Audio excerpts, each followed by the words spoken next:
আজকাল খুব বেশি শব্দ করি না, ভেতরে অনেক কিছু ঘটে, বাইরে প্রায় কিছুই না। কেউ জিজ্ঞেস করলে বলি ঠিক আছি, ভালো আছি। এই কথাটির ভেতর কতগুলো না বলা কথা লুকিয়ে থাকে, সেটা আর কাউকে বলি না। দিনগুলো কেমন যেন একই রকম, কিছু না ঘটেও সবকিছু ক্লান্ত করে দেয়। কিছু অনুভূতি আছে যেগুলো কাউকে বোঝাতে ইচ্ছা করে না, আর কারণ বোঝাতে গেলেই ওগুলো ছোট হয়ে যায়, তাই চুপ করে থাকি, নিজের ভেতরেই নিজেকে রেখে দিই।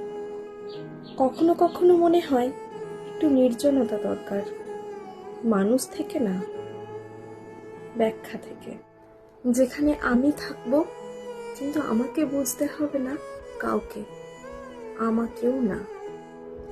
হয়তো এমন কোথাও নেই, কিন্তু এই না পাওয়ার মধ্যে কেমন করে যেন বেঁচে থাকাটা হয়েই যায়।